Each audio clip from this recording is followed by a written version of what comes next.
la résistance a commencé. C'est la résistance populaire. Et c'est la résistance individuelle. Nous avons dit qu'il n'est pas question pour nous, qu'il n'a jamais été question pour nous de faire sécession territoriale. Ce qui nous importe, ce n'est pas de défendre des bâtiments, mais de faire en sorte que les troupes de Boumediene, qui se comportent en troupes d'occupation, n'aient aucun répit. La stratégie militaire que nous avons arrêtée, il n'est pas question de la dévoiler. Mais elle est fondée sur la défense en profondeur. Elle est fondée sur la guérilla. Les troupes de Boumediene ont été harcelées sans répit par les nobles. Donc il vous appartient à vous, à nous tous, de continuer la résistance. Il leur est impossible de tenir plus d'un mois parce qu'ils n'ont pas de finances, parce qu'ils n'ont pas de puissance, parce qu'hier, dans la nuit, ils ont été attaqués par nos troupes à Météa et vous avez dû l'apprendre par la radio.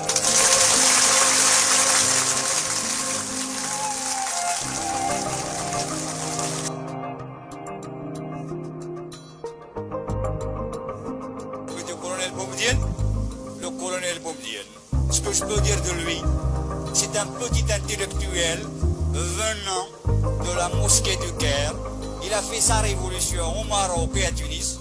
Il rentre avec les canons, les divisions que le peuple qui a lutté ici a gagné pour casser avec les mêmes canons le reste de la population qui a libéré le pays. Je le jure devant Dieu et ses hommes que nous déposerons ces armes et cette tenue de combat que par l'installation des principes démocratiques et justes. Aucun! Vous êtes soutenu par la population. La population est derrière la démocratie. Ils aspirent à la liberté et à la démocratie. Et le pharaonisme ici. Il n'y a pas de pharaon chez nous. Il n'y a pas de Ramsès II. Il n'y a pas de Gamal Abdel Nasser chez nous. Ici, il y a le peuple.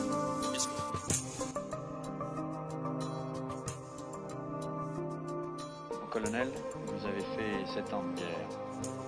Vous êtes prête à recommencer? Oui, j'ai fait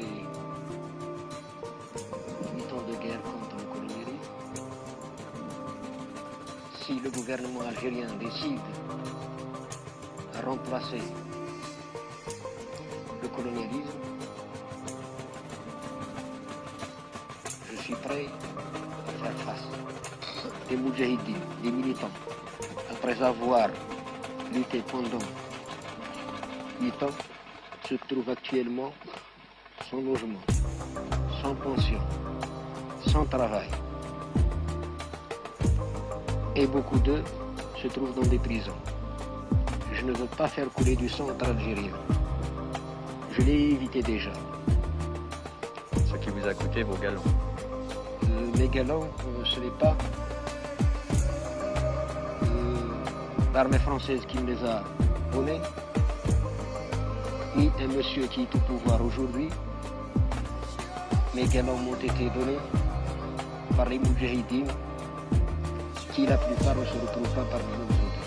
Je les ai gagnés au combat révolutionnaire, à la lutte de libération nationale. Alger, RTF. Tragique disparition des 21 hommes d'une patrouille entre Ménerville et Palestro. Dès hier, on formulait des doutes sur les chances de retrouver vivants les militaires enlevés par les rebelles. Surtout depuis la découverte, dans l'après-midi, des cadavres de 2 d'entre eux, suivis dans la soirée de celles de 15 autres cadavres, dans ce secteur de triste mémoire où la sauvagerie du paysage n'a d'égal que celle des bandes qui y opèrent. 18 mai 1956, c'est le choc en France. Les soldats tués sont des rappelés du contingent. Leurs corps sont retrouvés mutilés. Pour les Français, le nom de Palestro s'impose immédiatement comme symbole de la cruauté de l'adversaire. En Algérie, Palestro, c'est d'abord le nom d'un bourg colonial qui s'est étendu dans la vallée de l'Isère, à l'entrée des montagnes de Kabylie. L'un des derniers territoires à avoir rendu les armes lorsque les Français ont conquis l'Algérie au XIXe siècle. La colonisation a pris les terres, repoussé les habitants d'origine dans les montagnes bouleversé leur mode de vie. Ceux qu'on appelait les indigènes n'ont-ils jamais oublié? Alors que partout en Algérie, depuis 1 an et demi, l'armée française se déploie pour faire face aux attentats des indépendantistes algériens, l'embuscade du 18 mai 56 réouvre d'anciennes failles. Elle rappelle qu'à Palestro, comme ailleurs en Algérie, la violence brutale n'est pas nouvelle. Pour en saisir le sens, il faut peu à peu remonter l'histoire de cette vallée, jusqu'aux origines de la colonisation, un siècle plus tôt.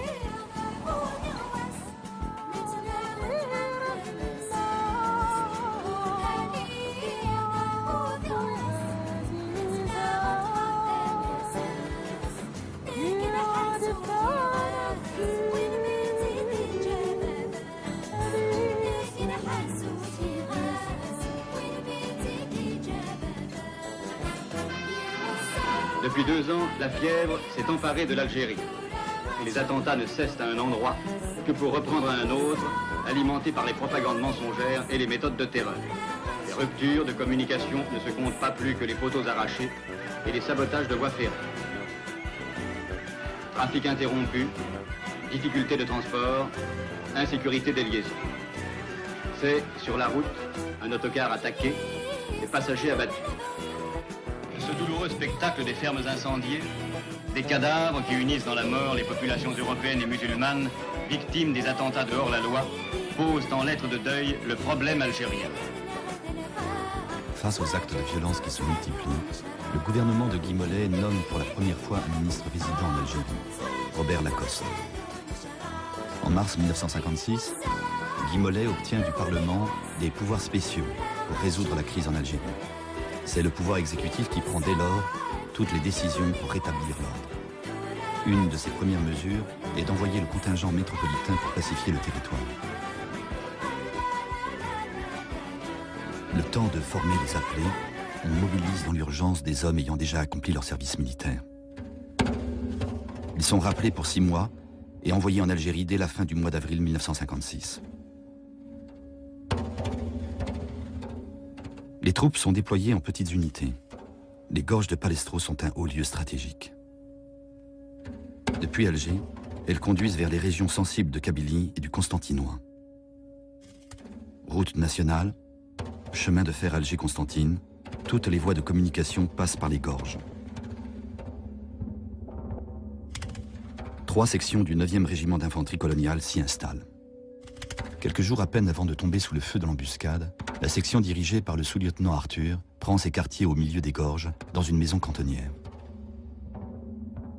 Lettre du sous-lieutenant Arthur à ses parents, le 16 mai 1956, soit 2 jours avant l'embuscade.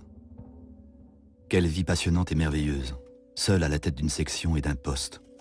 Mon travail consiste surtout à l'aide de patrouilles et de prises de contact avec les douars à faire renaître la confiance. Henri Bourdet a 22 ans à l'époque de l'embuscade. Il a été rappelé dans la même compagnie que le sous-lieutenant Arthur et ses hommes. Comme eux, il est affecté dans les gorges de Palestro. On faisait rien, on s'installait, puis on attendait. Quoi? Peur? Pas encore. Pas encore, parce qu'il ne nous était rien arrivé. On entendait un vague bruit, un attentat ici, il y a quelqu'un d'assassiné qu'on a retrouvé, mais bon... Donc vous voyez, on communiquait bien avec les gens. On allait au marché et on était installés sous les tentes. Ici, ici. Et on vivait en bonne intelligence avec les gens. Là, c'était un petit arabe qu'on avait quasiment adopté, qui était tout souriant, qu'on avait photographié. On avait construit un mur de protection parce qu'on nous avait dit que on aurait pu être éventuellement attaqué. On a monté ça en s'amusant. C'était, entre guillemets, presque des vacances. C'est l'endroit où la rébellion a commencé, c'est le Benir Alfoun. Le Benir Alfoun, il est au... Je ne peux pas vous dire s'il est au nord ou au sud, j'en sais plus rien. Ça va être au nord-est de Palestro. René Zieugelet était gendarme à Palestro depuis 1 an au moment de l'embuscade. Avant l'arrivée du contingent, la gendarmerie était la seule force de l'ordre présente dans la région. C'était Krim Belkacem qui était là-dedans. Hein, ça, c'est vieux Krim Belkacem. Alors là, le maquis s'est monté. Nous avions le douar qui était au-dessus. Je ne me rappelle plus du nom, hein, mais on en a eu des types à rechercher. Incroyable.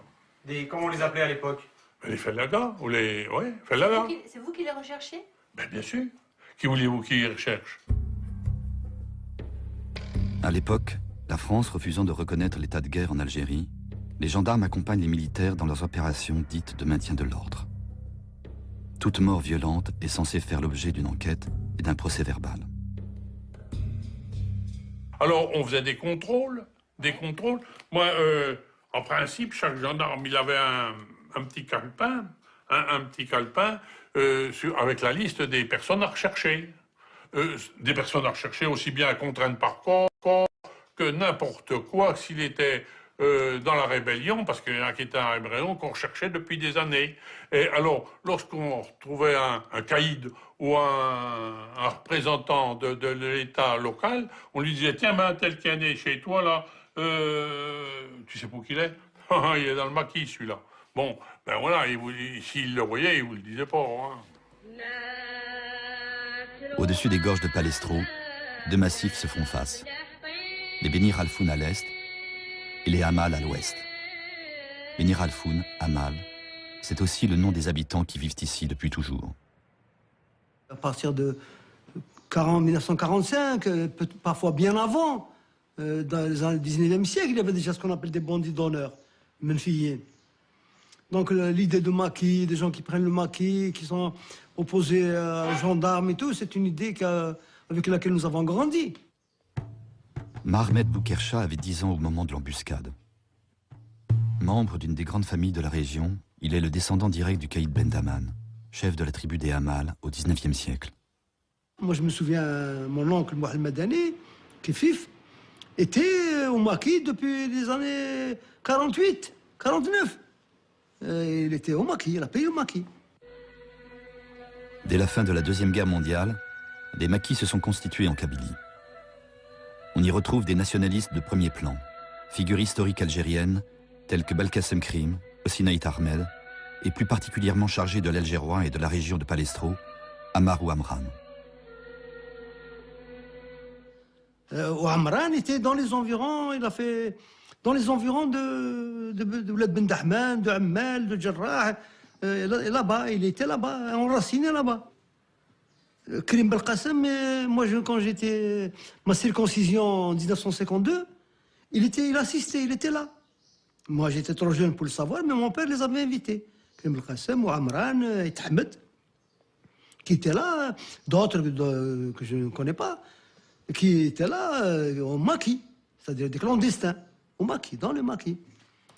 Donc, 54, ça s'est allumé, c'est allé crescendo.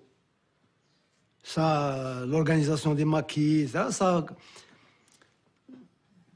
c'est culminé avec l'embuscade de Jarrah. L'embuscade de Jarrah, ce que les gens appellent l'embuscade de Palestro. Début 1956, sur les hauteurs de Palestro, l'ALN, Armée de Libération Nationale, est déjà active, mais manque d'armes et de munitions. Des jeunes Algériens qui effectuent leur service militaire sous le drapeau français désertent pour rejoindre le maquis. Parmi eux, un jeune Algérois, ouvrier fraiseur de 22 ans, Moustapha Rodja. Sous le nom de guerre de Ali Rodja, il prend la tête d'une section bientôt considérée comme un commando de choc. Ce sont ces hommes qui tendent l'embuscade de Palestro. Ça, c'est la première section du commando qui était dirigée directement par Ali Rodja. Une section. Ça date de 56.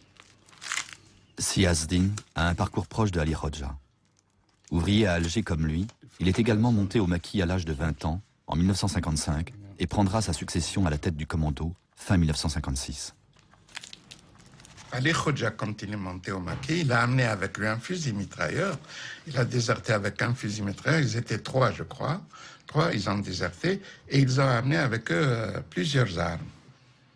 Début 56, dans les villes, les villes étaient partagées, contrôlées, 50-50, entre le FLN et l'armée française. Tandis qu'au Maquis, nous étions les rois de la nuit, mais dans la journée, on ne sortait pas. Ali Khodja, il a osé le premier à sortir en plein jour, parce que nous, on circulait que la nuit. À partir de 56 et avec la venue de Ali Khodja, on a pris le contrôle de la journée aussi. Ali Khodja organise ses hommes en petits groupes mobiles. Bénéficiant d'une parfaite connaissance de ces reliefs accidentés, rompu à la guerre de guérilla, il privilégie les attaques éclairs à l'affût de la moindre opportunité. En bas, dans la vallée, les hommes du 9e régiment d'infanterie coloniale s'installent. Nous étions rappelés, hein, c'est une différence, hein, parce qu'on était revenu à la vie civile après nos services militaires pendant une période d'1 an à 18 mois. Mais pendant la quinzaine de jours qui a précédé notre départ en Algérie, on n'a eu aucune formation militaire spécifique de quoi que ce soit. On nous a fait défiler avec, si je me souviens bien,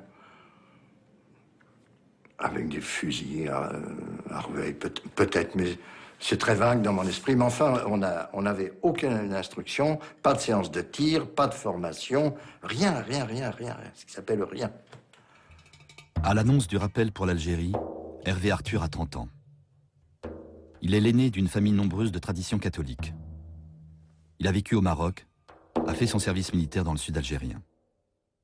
Il s'est porté volontaire pour aller, comme il le disait toujours, pacifier. Il ne partait pas faire la guerre, il voulait pacifier l'Algérie. Il avait les idées que 50 ou 45 millions de Français avaient à l'époque. C'est-à-dire de l'esprit colonialiste, si vous voulez, de la supériorité, de notre supériorité et de l'apport que l'on pouvait faire aux Arabes, de leur transférer un peu notre supériorité. Consigne du sous-lieutenant Arthur à ses hommes. L'arabe et le kabyle aiment les chefs, la force, la netteté. Prendre contact de chef à chef. Surtout ne pas s'inspirer des mœurs politiques françaises qui sont à l'envers de la psychologie arabe.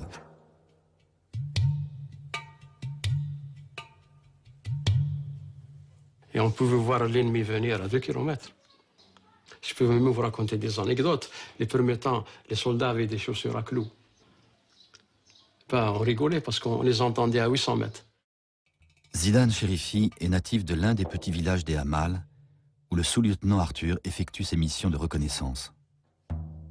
Il avait 7 ans en 1956. Quand les soldats montent en opération, tout le monde s'enfuit, tout le monde se cache. Il reste les femmes et les enfants. Les femmes sont groupées, mais les enfants continuent à jouer comme si rien n'était. Ils faisaient exprès d'ailleurs. Mais quand les soldats montaient, on nous a donné la consigne de les compter. Compter à l'aller et au retour. Pour voir s'il en reste encore, s'il y a un piège quelque part. Si on ne donne pas le chiffre exact, eh ben, personne ne sortait. Les gens étaient méfiants. Avec ce qu'il y a eu dans l'histoire du sous-lieutenant Arthur. Quand ils sont montés, j'étais là-bas, je les ai comptés aussi. Et 2 heures après, on a entendu le fameux fusillade. Personne n'est revenu. Le 18 mai 56, au lever du jour, le sous-lieutenant Arthur et 20 de ses hommes poursuivent leur reconnaissance. Objectif, un village dans la montagne, à quelques 7 km au-dessus des gorges. Au retour, près du village de Djerrar, ils tombent dans une embuscade. Pierre Dumas, le seul survivant, raconte. On est arrivé juste, ils nous ont laissé approcher à 25-30 mètres et ils ont tiré. Le combat a duré à peu près combien de temps? Un quart d'heure, 20 minutes, c'est tout. Nous, on s'est couchés, on a tiré. Et tous les autres étaient tombés. Hein. Alors, vous tiriez à ce moment-là sur un objectif qui était probablement très peu visible. Sur les rochers, comme ça venait des rochers. C'est ça. Puis après, ils nous ont encerclés, ça venait de tous les côtés. Là, ils nous ont stationnés, les prisonniers. Ils nous ont pris notre portefeuille, notre montre, ils nous ont pris tout ce qu'on avait. notre couteau, tout. On a été réveillés à 2-3 heures du matin en nous disant qu'une de nos patrouilles était portée disparue et qu'on n'en avait aucune nouvelle. Et en plein milieu des gorges, on nous a débarqués et on a pris un sentier de chèvre qui montait dans la montagne. Les lieux, c'était un petit village sans prétention, avec des maisons en torchis, très rustiques, très anciens. On y est resté, nous, très peu de temps, pour la raison très simple, c'est qu'il y avait 2 corps qu'on nous a demandé de prendre en charge et de repartir avec, sur nos brancards, bien sûr. Mais j'ai donc vu ces 2 corps, mais je n'ai pas vu le reste des corps de la patrouille. Ça fait l'objet de notre explication d'une autre épisode. Ces 2 corps, sur ces 2 corps, il y avait le garçon que j'avais rencontré lors de notre incorporation, oui. Ça fait un choc. Donc on les a mis sur nos brancards et on a essayé de les redescendre. Seul document officiel sur l'état des 17 corps retrouvés, le rapport de gendarmerie. Un militaire est égorgé. Les 16 autres présentent des traces de balles. Tous ces cadavres portent également des traces de couteaux, un peu partout sur le corps. Certains ont les yeux crevés et semblent avoir été écorchés, ce qui laisse supposer qu'ils ont été traînés.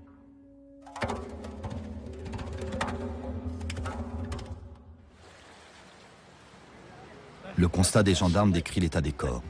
Il ne révèle rien des circonstances dans lesquelles les dépouilles ont été abîmées. Belkacem Messaoudi est natif de Djerar, le village près duquel a eu lieu l'embuscade.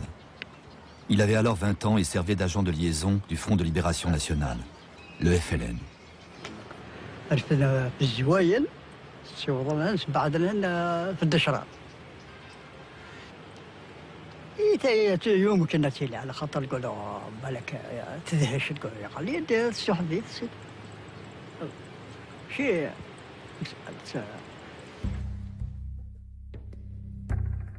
D'après les rapports militaires français, la participation active des habitants de Djerar, le village tout proche de l'embuscade, ne fait aucun doute. La plupart des cadavres des militaires français ont été transportés pour éviter les représailles.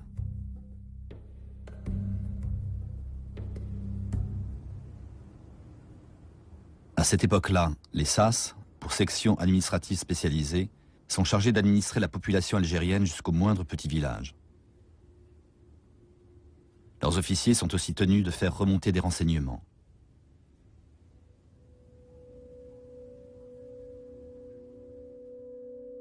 Sur les circonstances de l'embuscade, le journal de bord de l'officier SAS chargé du secteur de Palestro contient des précisions.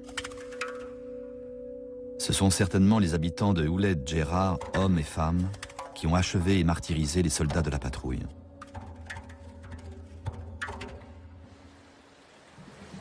Si, comme l'attestent ces documents, les corps des soldats français ont été mutilés, il faut alors en déduire que les habitants des montagnes, tout en étant conscients qu'ils s'exposaient à d'immédiates représailles, se sont quand même acharnés sur les cadavres.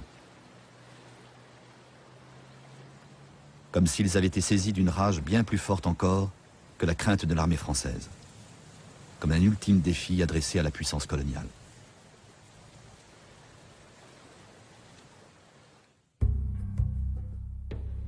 En France, la presse n'avance aucune réflexion ou analyse sur la motivation et la détermination de l'adversaire.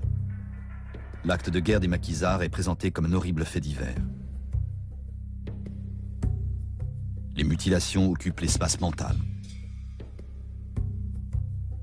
Les femmes ramassaient déjà des pierres qu'elles allaient enfoncer dans les orbites des blessés après leur avoir arraché les yeux. Un sergent-chef.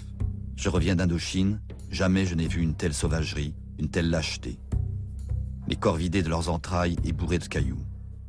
Marqués au fer rouge des initiales Aylen.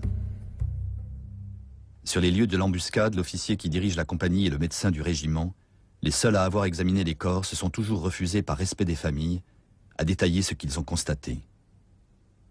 Ce silence va alimenter toutes les supputations. Le 23 mai, 5 jours après l'embuscade, une cérémonie militaire présidée par le ministre résident est organisée à Alger avant le rapatriement des corps en France. Des familles des militaires, seule celle du sous-lieutenant Arthur est présente. Son jeune frère... Je ne sais même pas s'il y a eu une autopsie. Il y a eu le constat des militaires retrouvant les corps, mais... Vous l'avez vu, ce constat? Non. Vos parents, vous savez s'ils l'ont vu? Je ne sais pas. Je ne sais pas. Maman, voyant le cercueil d'Hervé, a trouvé que ce cercueil n'était pas très grand. Hervé était grand, il mesurait 1,87 m.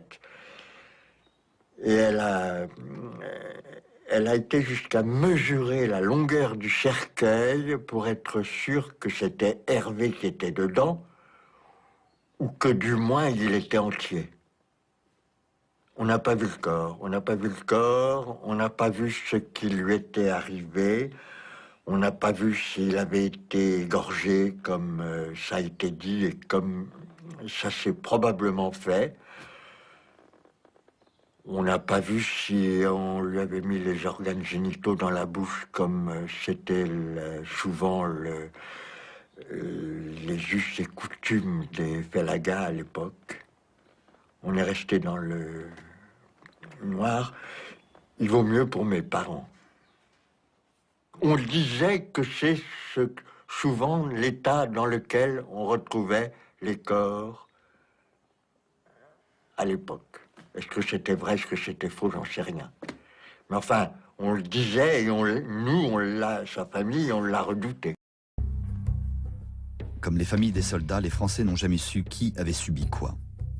Ils n'ont jamais su non plus qu'aucun des militaires tombés dans l'embuscade n'avait été émasculé, contrairement à ce qui a été dit et écrit. Pourtant, le nom de Palestro reste associé aux pires brutalités, venant réveiller un imaginaire colonial associant les Algériens à la barbarie. Un effondrement total. Beaucoup pleuraient. Nous avions un aumônier rappelé comme nous, inconsolable. Certains se réveillaient la nuit, pleuraient, appelaient leur mère, des cauchemars terribles, etc. Bon, à la suite de ça, tout de suite après, il y a eu une opération de ratissage phénoménale, avec des unités de parachutistes, etc. Et naturellement, dit ratissage, on s'est retrouvé à Beni Amran avec un certain nombre de musulmans, de tous âges, qui vraisemblablement n'étaient pas dans le coup, si on peut dire.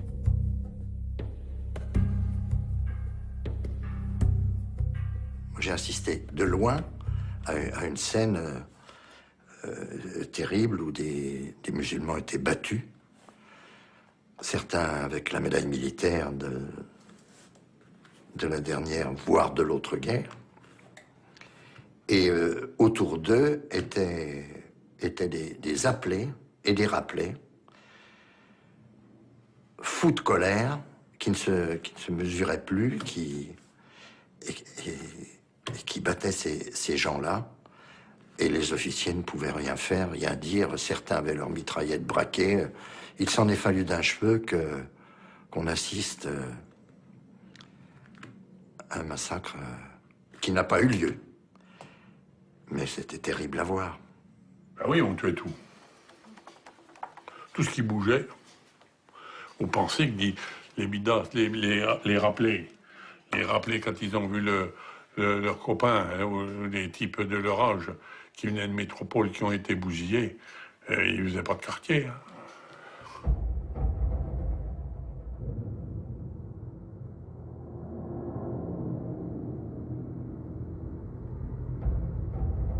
C'est la guerre, si vous voyez que vos copains ils viennent de se faire flinguer, vous envoyez à côté, là, et puis vous envoyez seulement qu'il se sauve à peine, là, vous lui tirez dedans.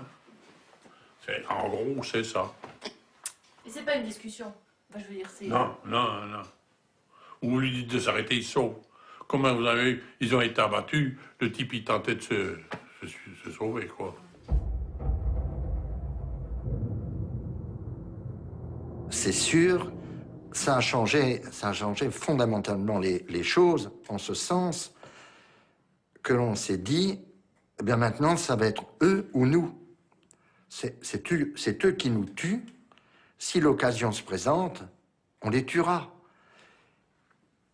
C'est une réaction humaine, mais encore une fois, nous n'avons pas, les uns et les autres, dans les gens que je côtoyais, qui étaient autour de moi,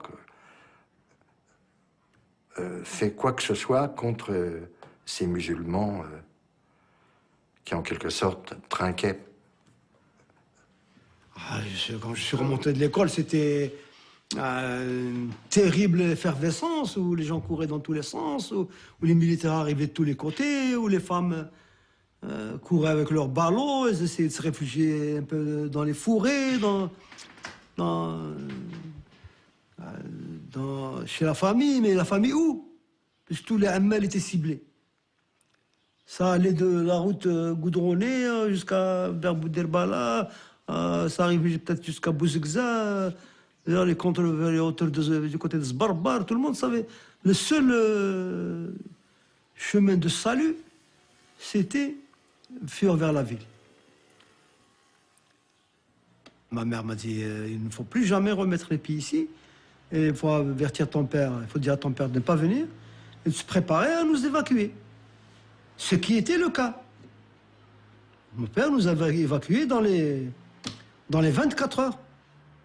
Ma soeur, mes soeurs, ma grand-mère, sa mère, et ma mère, et tout abandonné.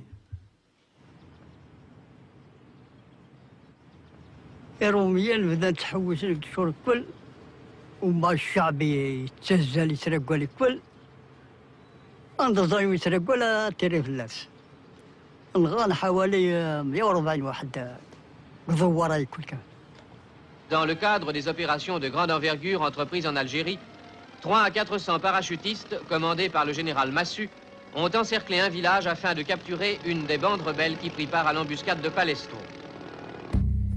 Une vaste opération militaire est lancée. Objectif, poursuivre et anéantir les hommes de Ali Rodja. Des 21 soldats de la section Arthur, seuls 17 corps ont été retrouvés sur les lieux de l'embuscade. Les parachutistes en déduisent que les maquisards détiennent des prisonniers. La traque est suivie jour par jour par la presse en Algérie comme en métropole. Le village de Djerrar est rasé. Au bout de 4 jours de traque dans la montagne, les parachutistes retrouvent le soldat Pierre Dumas, emprisonné dans une grotte. C'est le seul rescapé de la patrouille Arthur. Bon, je pense pas qu'il y ait eu 50 rebelles abattus, qu'il y ait eu 50 personnes de tuées à la suite de cette affaire-là, mais pas par nous. C'est fort possible, peut-être même plus. En France, l'émotion suscitée par l'embuscade est toujours vive, tandis que continuent des manifestations contre les départs des troupes. La politique algérienne du gouvernement est mise en cause.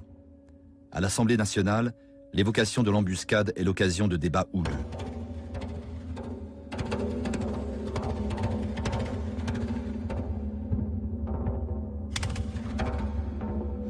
Les douloureux événements de Palestro prouvent de quel côté est pratiquée la guerre d'extermination, a dit ce matin M. Robert Lacoste, par le terrorisme, par des exactions toujours plus nombreuses. Début juin, pour renforcer sa légitimité, le gouvernement pose la question de confiance aux députés.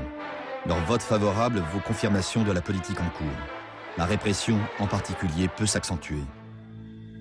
Quasiment un mois jour pour jour après l'embuscade, le 19 juin 1956, la grâce leur étant refusée, 2 Algériens sont guillotinés dans l'enceinte de la prison d'Alger. L'un a été condamné pour le meurtre d'un garde forestier, l'autre accusé d'avoir participé à un massacre de fermiers près de Palestro. Ils se revendiquent du combat indépendantiste, ils sont traités en criminels. Ce sont les premières exécutions depuis le début de la guerre. L'armée utilise l'image brutale de l'embuscade pour nourrir sa propagande. Dès juin 1956, une brochure illustrée est distribuée aux soldats affectés en Algérie. Mission assignée, détruire les rebelles présentés comme des assassins, égorgeurs, fanatiques.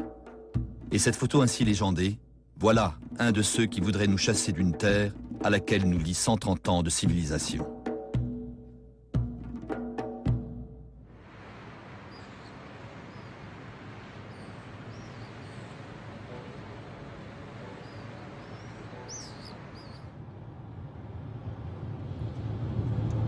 Mais cette chaîne de montagnes, elle va jusqu'à les gorges de Palestro. Voilà les montagnes de Jarrah, celle où il y a eu l'accrochage. Mustapha El Bledi est monté au maquis à 20 ans en 1955. Il a combattu aux côtés de la section d'Ali Roja. Je connaissais bien parce que j'ai marché à pied de l'est jusqu'à l'ouest. 9 heures, 10 heures par nuit. On commence à marcher vers 4 heures de l'après-midi. On commence à marcher jusqu'à le lendemain matin. Dans le lendemain matin, on peut tomber aussi dans un accrochage de 2 jours, 3 jours. On peut tomber dans un ratissage.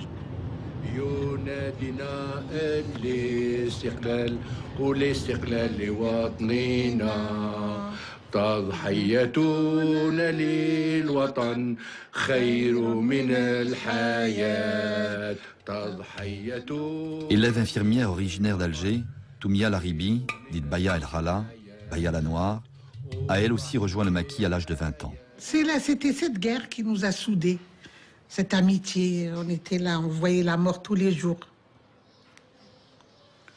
C'est ça qui nous a soudés, c'est cette mort. Tous les jours, on voyait la mort. Peut-être qu'on ne revenait pas à tout ça. On était tous des jeunes, hein. On avait 28 ans, 25 ans, 15 ans, 20 ans, 21 ans. On était tous des jeunes, les commandos à Ali Roja. Dès le premier jour, j'ai rencontré le commando à Ali Roja. Je le connaissais parce que c'était un gars du quartier. C'était mon voisin. Sa sœur habitait le quartier. Lui, il habitait El Billard, plus haut. Mais il venait chez sa sœur. Comme j'étais infirmière, on m'a tout de suite pris au maquis et là, je soignais les blessés au maquis. Alors, on nous a organisé, on nous a envoyés dans les infirmeries. Parce qu'il y avait des infirmeries, il y avait des médecins avec des infirmières. Alors, on nous a affectés. Il y avait des médecins, mais ils étaient très peu.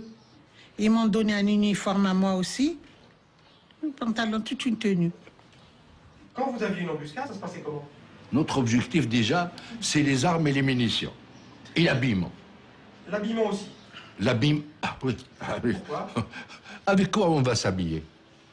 On est obligé, alors on s'entraîne, alors on ouvre la ceinture. Il faut que ça soit 3 minutes, 2 minutes, c'est tout. On ouvre la ceinture, on le remonte, on s'entraîne. Hein. Tac, tac, tac, on ouvre, et puis on tient de là, et puis on le tire comme ça, et tout de suite, il faut attacher là. Parce que vous n'avez pas le temps. Vous avez votre arme. Alors, on ouvre là les boutons, et on tient de là, on tient de là, et puis là, tout de suite, là, il faut l'attacher. Il faut prendre la tenue. Parce que la tenue, c'est très important. Pas au gaz. On n'en avait pas. Des fois, quand on voit, je m'excuse, le linge de corps, hein, je ne dis pas déçu, parce que le linge de corps, on voit qu'il est bien. On le prend aussi, on n'en a pas. On le lave, des fois, on prend les habits avec son sang. On s'habille comme ça. Quand on faisait une embuscade, il fallait tuer, déshabiller et se tailler. On avait un poète, Abderrahman Lala, qui a résumé ça en une phrase: rien ne sert de mourir, il faut vaincre et courir. Parce que dès qu'on fait l'embuscade, quelques minutes après, l'aviation, elle est sur nous. Les postes qui encadrent la région sortent et l'état-major ennemi, dès qu'il arrive, bon, on s'est taillé parce que moi, après l'embuscade, je l'ai fait marcher. Hein. Je l'ai fait marcher jusqu'à la tombée de la nuit. Combien de kilomètres? Jusqu'à la tombée de la nuit. On ne s'arrêtait pas. On marchait des fois 5 heures, 6 heures, 7 heures, 10 heures. 10 heures, 11 heures. Donc, il fallait partir jusqu'à la tombée de la nuit, s'arrêter à une déchira pour se ravitailler, se restaurer et continuer la lutte.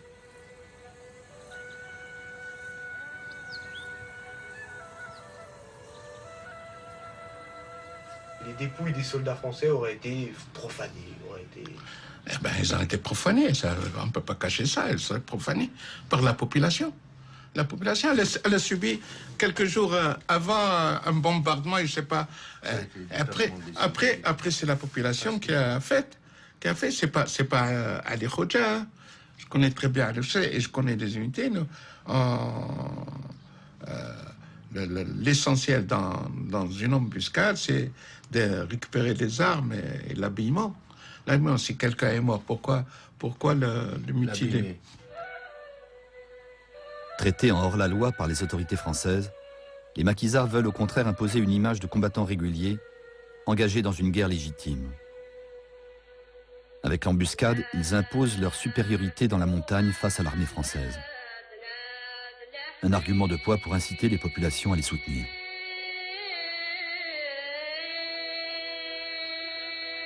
Depuis 1955, le FLN poursuit son action pour convaincre les populations des villages. Un à un, les villages, les déchras, sont ciblés. S'engage alors une opération en plusieurs temps. D'abord arrivé chez un militant local lié à l'organisation spéciale, l'OS, la structure clandestine mise en place dès la fin des années 40. Quand on arrivait chez le militant de l'OS, on arrivait toujours la nuit et on essayait de faire le moins de bruit. On arrivait chez lui, le chef de groupe frappe la porte et là, on lui dit on est venu pour organiser cette déchira. Et là, il va nous dire, par exemple, que ce que vous disiez tout à l'heure, le garde champêtre continue à se taper la bouteille. Le responsable du village, il va voir toutes les semaines le caïd, par exemple. Le caïd. Telle personne a des mauvaises mœurs. Et il faut une étude socio-économique de la déchira. Le lendemain, dans la journée, on se rase, on se prépare, on change d'habit pour présenter un demi-groupe bien habillé. Bien habillé, c'est-à-dire quand j'ai bien habillé, habillé militairement, pas disparate. Avec les meilleures armes, s'il y a quelques armes de guerre, on les présente au peuple, c'est-à-dire on leur donne. Les autres sont envoyés sur telle crête pour, à telle heure précise, la nuit, ils allument le feu et ils tournent autour du feu pour donner l'impression qu'il y a une troupe très importante qui est en train de passer à côté de leur village. Suite de l'opération, débarqué accompagné du militant local chez le responsable du village qu'il faut faire basculer. Quand il ouvre, on va te manger, nous. Nous sommes très faibles. On est venu pour organiser ta déchira. C'est la dernière à n'avoir pas été organisée. On lui fait croire ça. Bon. Et on lui dit, sors et amène tout le village, va réveiller tout le village pour qu'on se retrouve à telle place. Alors, des fois, dans le zèle, il est tout content, il dit, voilà mon arme. Non, non, non, non, tu la gardes, tu viens là-bas. Et on va te présenter à la population que tu es déjà un militant et que tu as caché ça parce que c'était militant clandestin. On est tout heureux. Hier, une minute avant, il travaillait avec l'administration, il collaborait avec l'administration. Là, on le prépare et on le lave, on le javelise en quelque sorte. Et il trouve une virginité, voilà, il est algérien et patriote. Il est tout heureux, il fait même du zèle. Et il rassemble tout le village à tel endroit. Et là, il y a le cinéma, la mise en scène qui fonctionne. Quand ils voient, même s'il y a des gens qui veulent partir se tailler, ils disent, oui, nous sommes encerclés et tout ça. Et ils attendent, et il y a un discours. Yadra, rakom Jazairine ou la rakom Jazairine. Vous êtes des Algériens ou vous n'êtes pas bien? Alors il y a la population, oh, qu'est-ce qui se passe? Bien sûr que nous sommes algériens. Et je peux vous dire qu'ils étaient convaincants, les gens du FLN. C'est que les gens, ils ont rallié les rangs, c'était par conviction. Mais eux, ils étaient quand même, ils avaient des principes. Il y avait de la discipline. Hein. Un jour, on fait le tour du village, bon, on recense tous les gens qui ne faisaient pas la prière. C'était très important. Et il fallait faire un amalgame, enfin un mélange. Comment dirais-je? La guerre, c'est presque une guerre sainte. Il faut être bon musulman, et un bon musulman, ça défend son territoire. Les gens qui ne faisaient pas la prière? Les gens qui ne faisaient pas la prière, on les a recensés, on les a cravachés.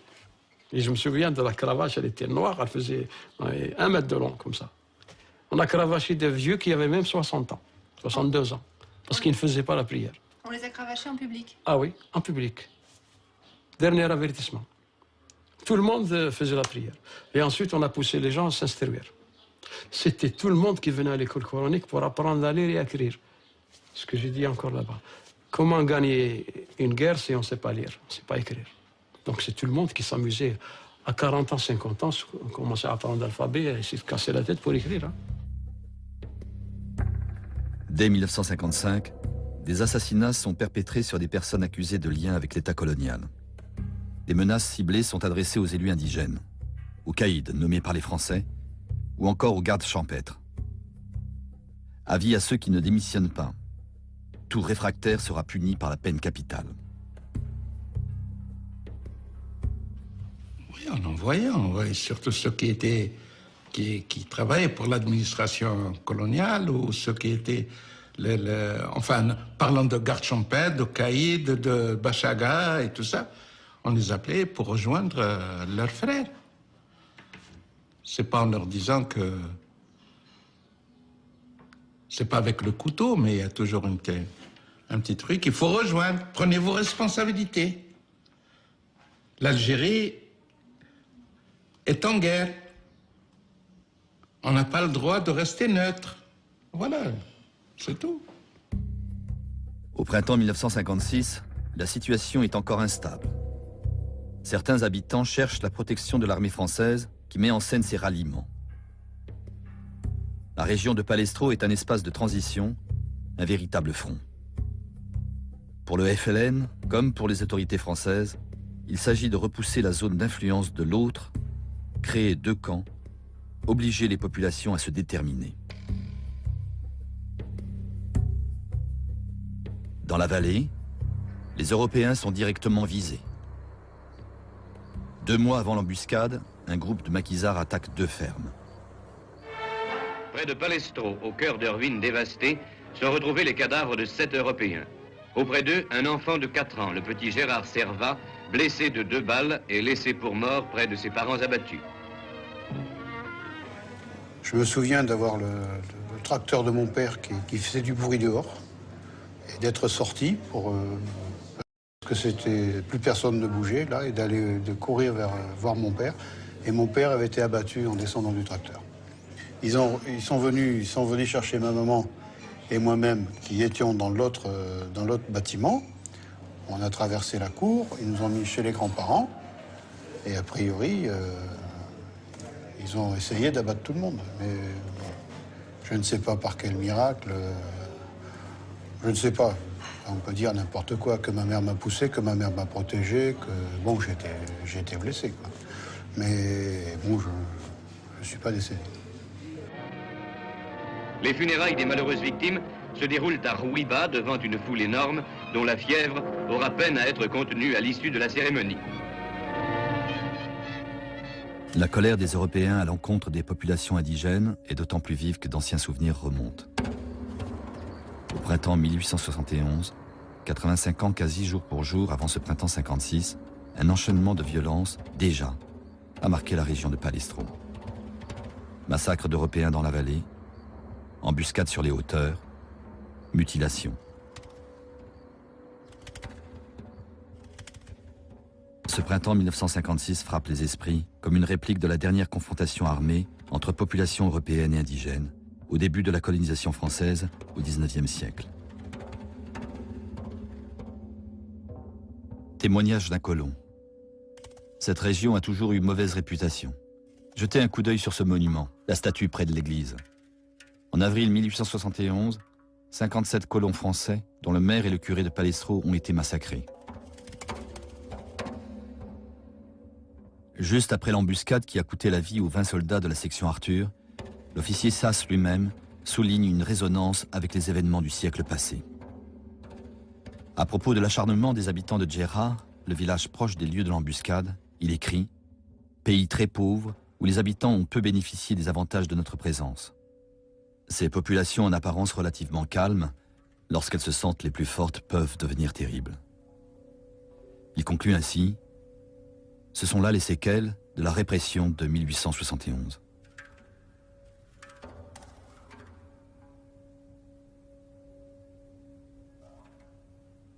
Que s'est-il donc passé à Palestro, qui soit resté à ce point gravé dans les mémoires européennes et indigènes, pour que le lien entre les événements semble si évident à 85 ans d'écart? Pionnier de la colonisation à Palestro, Dominique Bassetti était l'homme fort du village. Il a été tué en 1871 en tentant de repousser l'assaut des tribus insurgées des montagnes alentours. Parmi les chefs de tribus qui ont attaqué les colons lors de cette insurrection de 1871, l'aïeul de Mahmed Boukercha, héritier d'une autre mémoire. Ces enfants que vous voyez là, nous arrivait souvent de nous asseoir comme ça. Ça, c'est des Européens.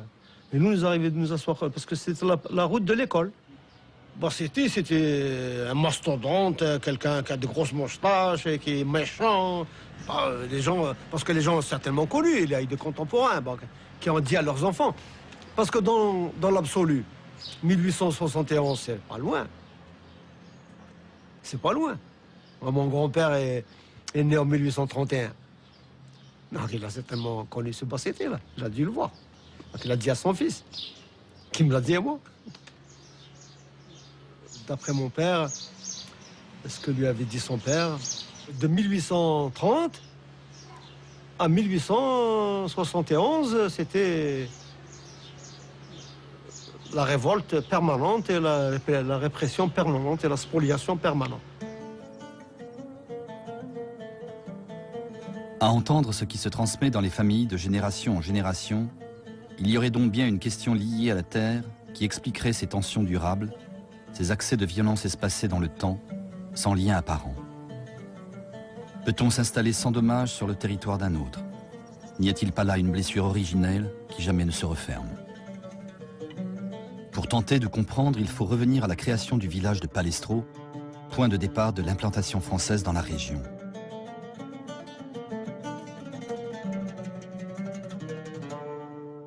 Créé de toutes pièces en 1868 sur la route impériale d'Alger à Constantine, alors en construction, c'est un village à la française, sa mairie, son école, sa gendarmerie. Près de l'église, le lot de Dominique Bassetti, le responsable du village colonial. Sur ces lots, les colons sont essentiellement des hommes originaires d'Italie, venus dans la région pour construire la route. Près du marché, quelques lots reviennent à des personnalités indigènes comme Ahmed Ben Daman, Caïd Dehamal. Voilà. Historien de la colonisation, André Nouchi était dans les années 50 un jeune chercheur. Natif de Constantine, arabophone, il a eu accès à des archives inexploitées sur l'appropriation des terres coloniales. Dès que j'ai ouvert les premiers bouquins sur la vie rurale, c'était terrifiant. C'était terrifiant parce que je me suis aperçu que ça avait été une spoliation. Spoliation des terres du monde algérien vers le monde français. Pour André Nouchi, le grand tournant des appropriations de terres remonte au sud de l'insurrection de Mokrani. Cette région, elle débouche sur le Constantinois, c'est-à-dire essentiellement sur la zone qui était dominée par la personnalité des Mokrani. Et les Mokrani, Mohamed Al-Hajj al-Mokrani, c'était le propriétaire le plus important, c'était le chef le plus important des chefs de tribus algériennes dans la période 1830, 1870, 1871. C'était un personnage qui traitait d'égal à égal avec le bey de Constantine. Pourquoi? Parce qu'il tenait le passage du constantinois à l'algérois, par Palestro. 1870. La France perd la guerre contre la Prusse. C'est la chute de Napoléon III et l'avènement de la Troisième République. En Algérie, une terrible crise perdure. Mauvaise récolte, famine, tremblement de terre, épidémie.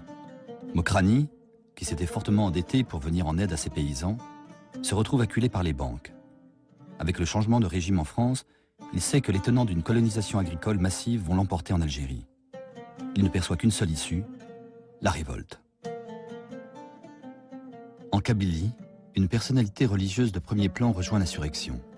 Cheikh Haddad, l'un des chefs de la puissante confrérie de la Rahmaniya, appelle à son tour à la guerre sainte. Dans la région de Palestro, le frère de mon grand-père faisait partie, comme toutes les familles de la région, les gens de la région, de la Rahmaniya. La Rahmaniya qui avait une grande importance, une grande puissance de conviction et de mobilisation religieuse.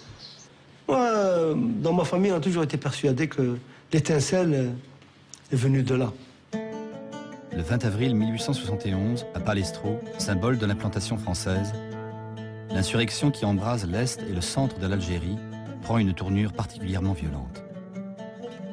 Des centaines d'assaillants déferlent des montagnes et attaquent le bourg colonial. L'appel à la lutte contre les colons et contre la domination étrangère. Et contre des gens, parce qu'à l'époque, le mot religion n'avait pas la même signification. L'islam de l'époque était autrement plus tolérant que... Donc, ce n'est pas accepté d'être dominé par d'autres personnes qui viennent d'ailleurs et pour vous dominer sur votre propre sol, le sol de vos ancêtres. 4 jours plus tard, un détachement de l'armée française appelé au secours des colons arrive sur place et ne découvre que désolation. Les dépêches de l'armée donnent une idée de la violence de l'affrontement. Extrait. 46 cadavres sont étendus çà et là au milieu du village, dépouillés de leurs vêtements et laissant à découvert de nombreuses blessures. Les militaires apprennent que les insurgés ont regagné les montagnes avec des prisonniers, notamment les femmes et les enfants des colons. Un détachement se lance à leur poursuite.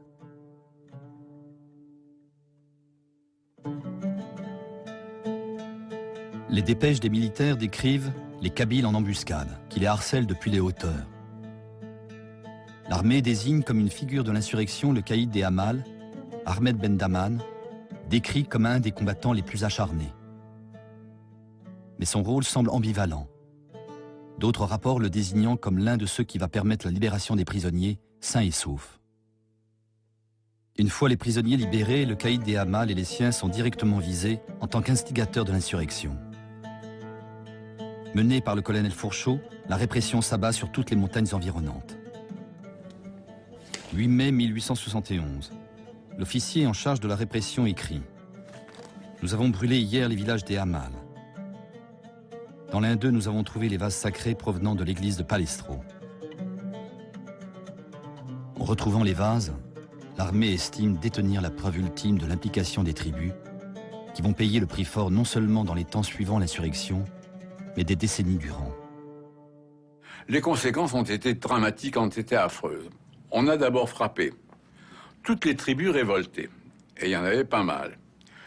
On les a frappées d'une contribution de guerre qui, comparativement à l'indemnité que la France a payée aux Prussiens, 5 milliards de francs or en 1871 après le traité de Francfort, cette contribution de guerre qui a été imposée aux Kabyles, à toutes les tribus dont on disait qu'elles s'étaient révoltées, ça a pesé plus lourdement sur chaque algérien que sur chaque Français.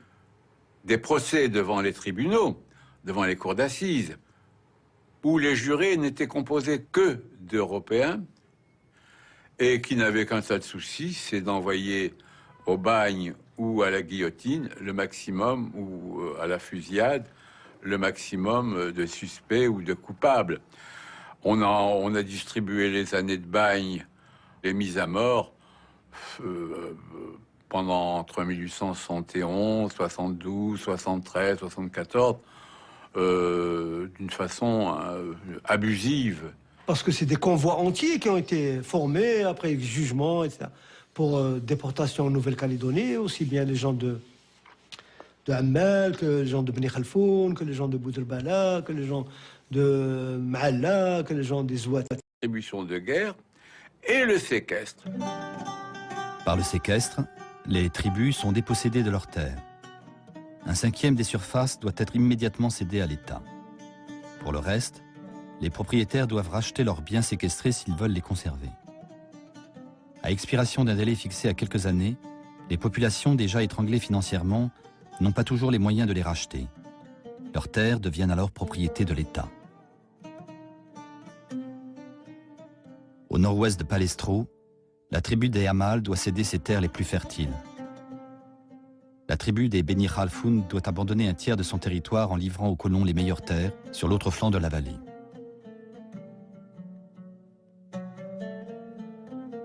Condamné à mort, le caïd Ben Daman n'en est pas moins frappé de séquestre. Le décret paraît au journal officiel. Sont atteints notamment par le dit séquestre les biens de toute nature, partout où ils seront reconnus en Algérie, appartenant au sieur El Hadj Ahmed Ben Daman, ex-caïd des Hamal. Et ceux qui étaient propriétaires se sont retrouvés employés comme ouvriers agricoles. Parce que ces propriétaires n'étaient plus propriétaires, ils étaient devenus ouvriers agricoles, ou ils étaient devenus khames, c'est-à-dire pratiquement des métayers au tiers, au quart, au quint, au cinquième, comme l'indique le mot de Hamas. Et donc c'était une déchéance absolue. Le traumatisme de l'insurrection du printemps 1871 reste vif aussi chez les Européens. Les colons ont peur. Dans le souci de se défendre contre les populations des montagnes, ils souhaitent rééquilibrer le rapport de force en étendant le périmètre de la colonisation. Le séquestre leur en donne l'opportunité.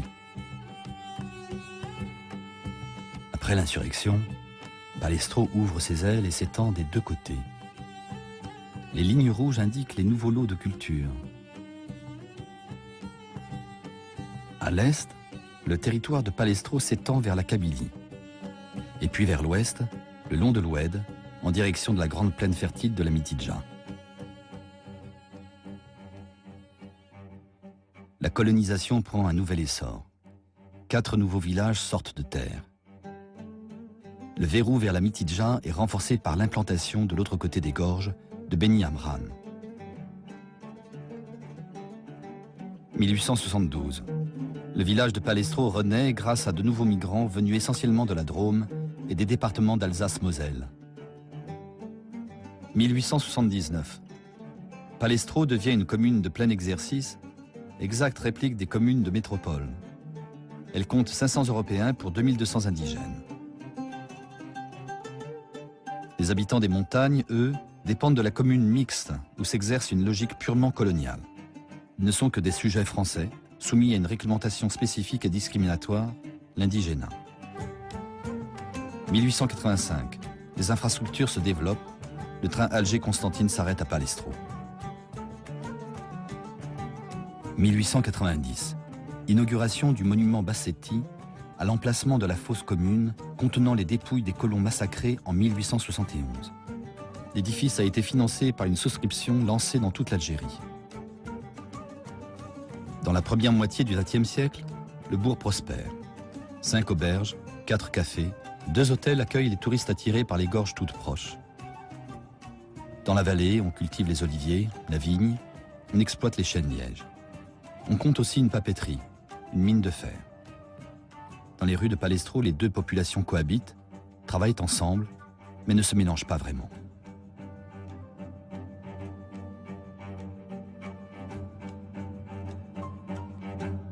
Puisque certains documents de ma famille qui parlent de terrain, de racheter au prix de 1000 efforts, etc., ex-terrain séquestré et tout, quand dans l'intitulé, ils disent X. Par exemple, j'ai des documents de mon grand-père maternel, qui est Kefif Madani Ben Ali, qui avait racheté des terrains, et ça. À la fin, ils disent, en qualité de Français musulmans non citoyens. Ça veut dire quoi?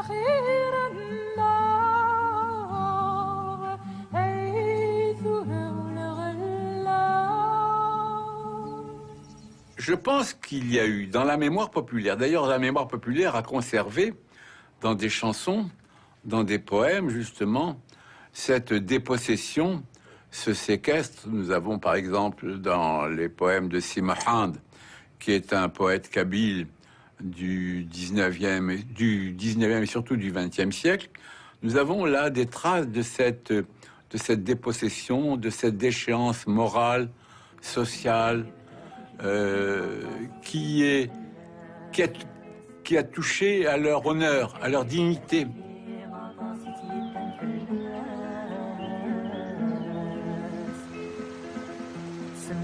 Il y a un poème où le poète dit 1871 fut l'année de notre malheur, nous avons été brisés comme une assiette,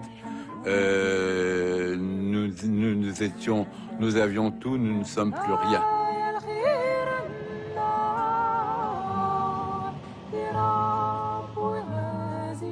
C'était ça. Disait Papa Al-Hajj, Papa Chéri, je traduis, hein, c'est en kabyle.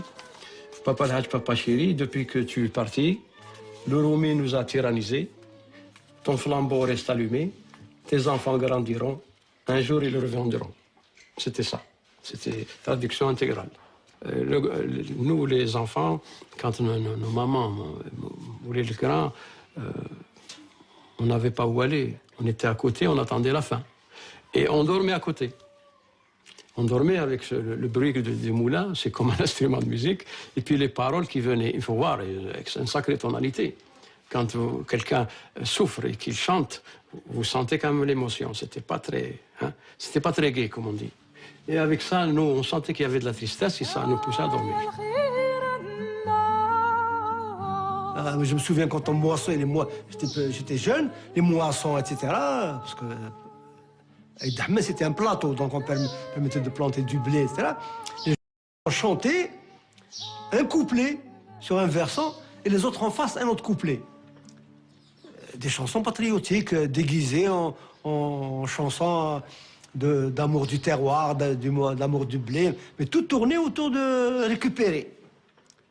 Récupérer, mais la notion de revanche a toujours existé.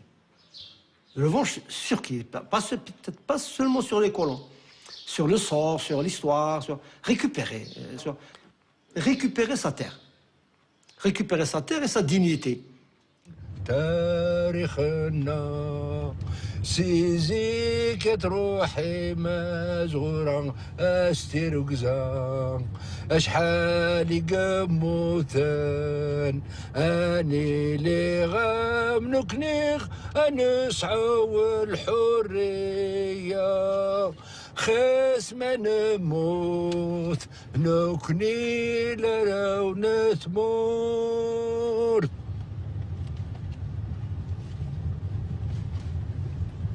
Regardez, ça me rappelle la Haute-Savoie. Ça. Avant de monter au maquis à l'âge de 20 ans, Mustapha El Blidi a passé son enfance sur les hauteurs de Blida, à quelques dizaines de kilomètres à vol d'oiseau de Palestro. Ma maison, elle a été bombardée dans les années 57 par l'armée française. Et parce qu'on était connus, parce qu'on était 3 au maquis. Les 2 garçons, ils étaient au maquis avec notre père. Alors, et ma mère, chaque fois, il y avait un capitaine Barou qui l'arrêtait tout le temps. Il lui dit, oui, sont la Falaga. Oui, sont tes enfants. Il dit, elle ne sait pas. Elle parlait pas le français, elle parlait que l'arabe. Il dit, je sais pas où ils sont. Son frère et son père ont été tués au maquis. C'était pour nous, c'était quelque chose. Il y avait beaucoup de figuiers ici.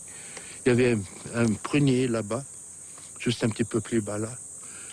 Et là, on travaillait la terre. Quand il arrive le moment, alors on travaillait la terre avec nos mains et on faisait des petits pois, on faisait du fève, on faisait pas mal de légumes, Et quand on en a plus, alors on le descend en ville, on le vend.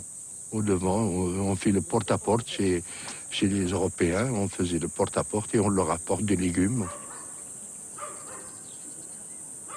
Quand j'étais gamin, je marchais pieds nus.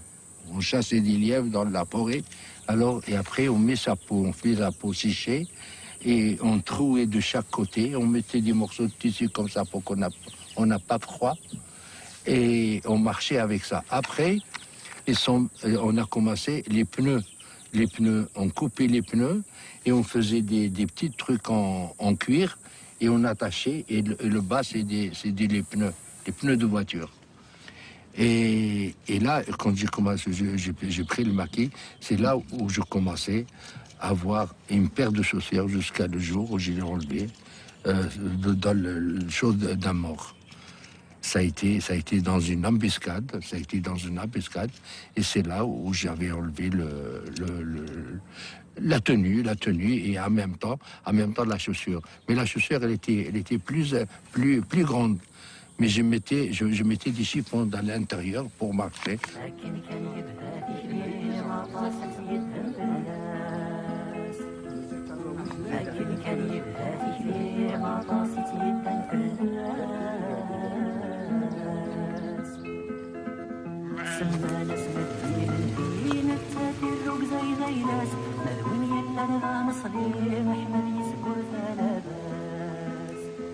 Au nom de la République, liberté, égalité, fraternité, on a pratiqué une politique illégitime, d'inégalité et tournant le dos à la fraternité.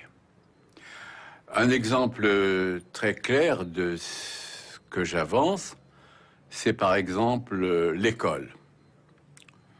L'école, moi j'ai fréquenté l'école publique laïque obligatoire en Algérie dans les années 30.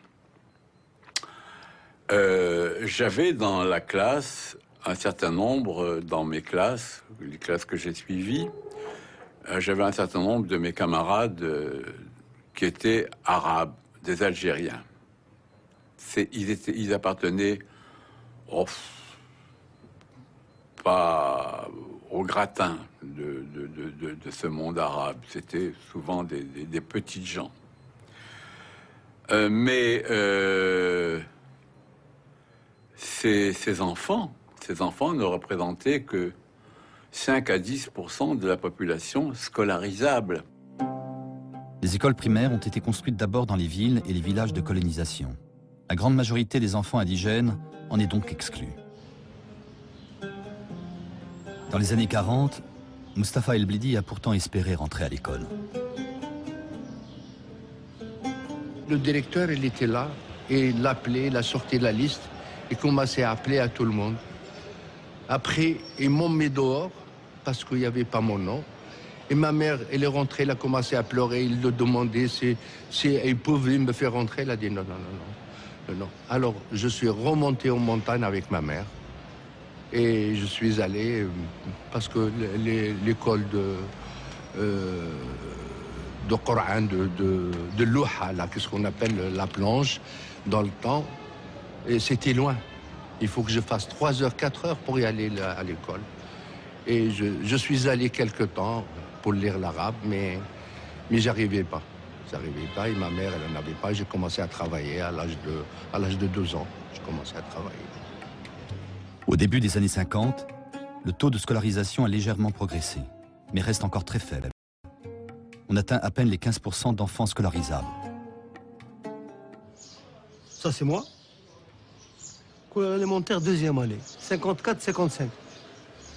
Mahmed Boukercha était un des rares enfants de la montagne à suivre les cours à l'école de Palestro. Son père y tenait un commerce. Ça, c'est une photo prise avec des jeunes employés que mon père employait dans son restaurant, dans la cour certainement. C'est des copains, moi. Bon, moi, j'allais à l'école, eux pas.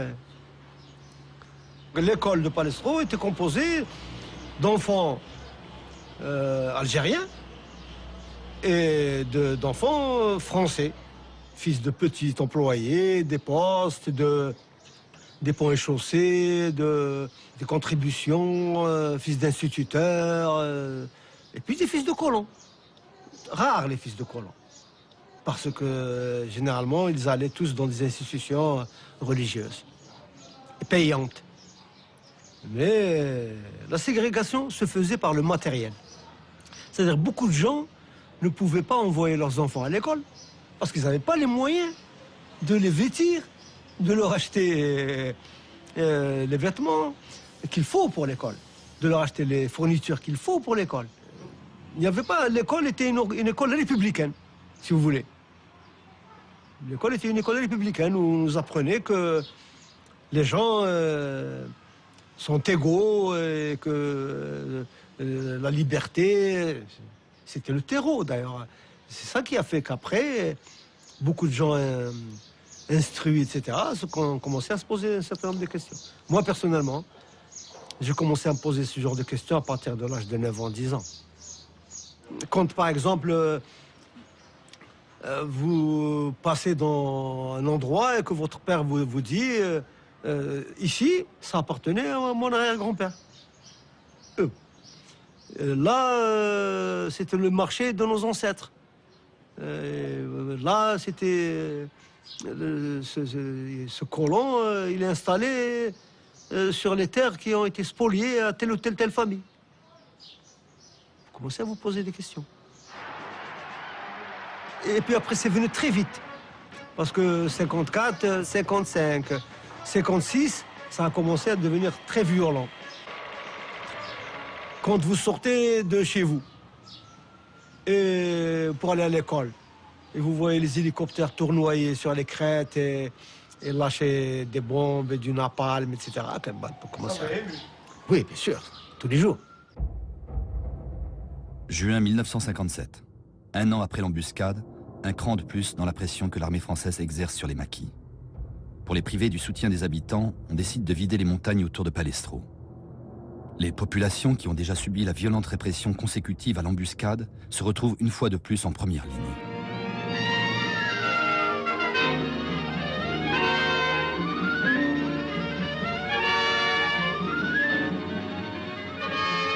Deux avions de reconnaissance sont venus, ils nous ont déversé des tonnes de tracts dessus. Vous avez 48 heures pour quitter le village. Sur les tracts déversés sur la montagne des Hamals par les avions de l'armée française, on lit « Vous qui n'avez cessé de ravitailler les rebelles, les héberger, vous dont les maris, les fils ou les frères ont pris les armes contre la France, l'heure du châtiment est venue. » Après le 30 juin 57, il sera interdit à quiconque, homme ou bête, de séjourner dans la zone évacuée. Toute personne trouvée dans cette zone sera abattue sans sommation. Telle est la sanction qui a été décidée et sera appliquée sans aucune défaillance. Et on a quitté le village comme ça, pêle-mêle. On est parti, on s'est réfugié chez une tante à Palestro. Hein? C'était tout le monde a quitté le village. Jarrah, Oulad Belmou, toutes les régions, c'était des zones interdites. Habitant sur les hauteurs de Palestro, la famille de Mosrir Baïtesh est prise dans la nasse. On n'avait rien emmené avec nous, rien, mais rien de rien. Même pas le moindre vêtement, ni la moindre couverture, ni la moindre denrée alimentaire. C'était plutôt une chasse. Toutes les personnes étaient évacuées manu militari. C'était vraiment la désolation. Ouais, ils ont brûlé les maisons, ils ont brûlé tout. حنا كي هربنا حنايا حنا هربنا ومالك خليناها في الدار وجدك الله يرحمه هو خرج وباش شو هكذا باش ما يرفضوه باش ما يضربوش ديك الساعه ضربوه للكراعين طاح ثما ديك الساعه نهار حنا هربنا وهما لحقوا عنده العجوز ذاك الشيخ زادوا كملوا له قتلوه وهذيك العجوز شدوها بالمطرق جبشوا يخبطوا فيها خرجت اشتات كانوا في الدار خرجتهم في الدار وهما يمشوا يخبطوا فيها حتى يخبطوا فيها لحتى الحق الكبير تاعهم قال لهم هذه وعلاه تضربوها قال لهم هذه ما تضربوهاش هذه مرة ديك الساعه تكزقع عليهم يا اخي دقدقوها ما خلوش فيها مسكينه. À l'entrée des gorges de Palestro, un centre de regroupement est installé pour recevoir les habitants des montagnes environnantes qui n'ont pas la chance d'avoir de famille en ville pour les héberger.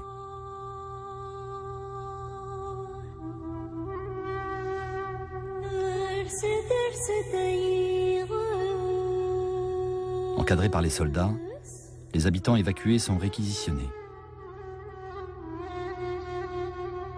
Il reste essentiellement des femmes et des enfants. Ils doivent démonter leur propre maison pour en reconstruire d'autres dans l'enceinte du camp. Un nouveau village est ainsi créé de toutes pièces, baptisé Amal, en référence à la montagne toute proche.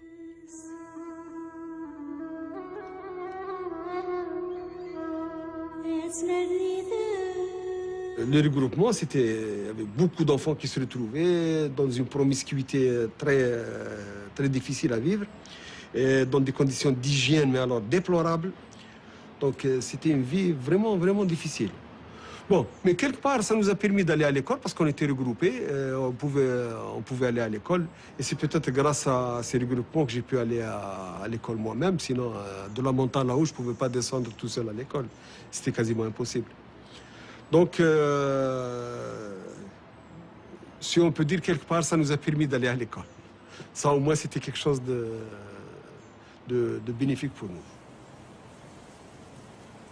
Au début de l'indépendance, les gens ont bien tenté de retourner là-bas. Mais comme, vous savez, c'est 5 ans de vie dans le regroupement, ça a modifié complètement notre mode de vie. Et que les gens qui vivaient de la culture de leur lopin de terre dans la montagne, bon, ils ont commencé à se débrouiller comme ils pouvaient. Donc, ils se sont organisés d'une autre manière pour subsister. Et puis, retourner à la montagne, c'était pas commode parce que, bon, il n'y avait ni eau, ni route, ni chemin il n'y avait rien. Et puis, ça a donné un coup terrible à ce qui s'est passé sociologiquement dans ce pays après, parce que les gens ne sont plus jamais remontés. Ils ne sont plus jamais remontés dans la montagne. Ils sont restés ni citadins, ni ruraux, ni...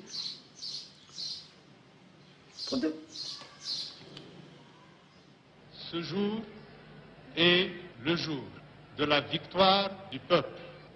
En ce jour historique, toutes nos pensées vont vers nos frères et nos sœurs tombés au champ d'honneur. Ça, c'est moi. L'indépendance. C'était en 1962. Donc, comme c'était une zone interdite, en 1962, nous sommes remontés pour voir le village où je suis né, pour voir un peu les détails, etc. Et avec des amis, grimper sur le sommet de la montagne qui surplombe Aïd Ahmed.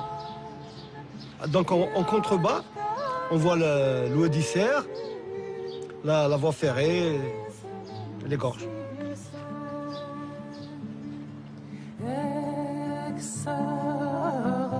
D'un côté des gorges, la commune de Amal, restée là, sur les lieux mêmes du camp de regroupement. Au bord de la route, la maison cantonnière, d'où partit la section Arthur, un 18 mai 1956.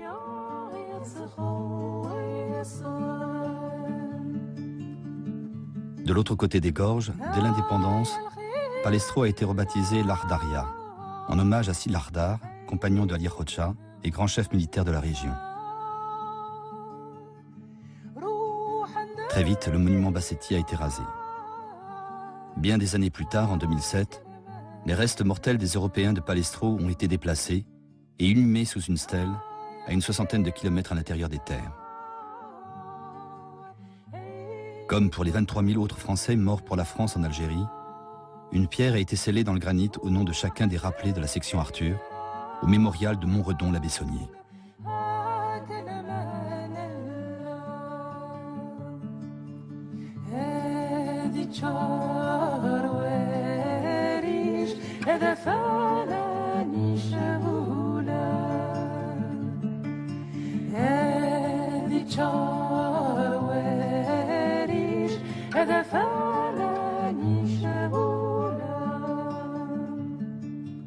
Une fillette nue qui hurle et court pour échapper aux flammes. C'est l'une des photos les plus connues de la guerre du Vietnam. Dans un instant, toute l'histoire de ce cliché est celle d'une petite fille qui doit peut-être la vie au pouvoir de l'image.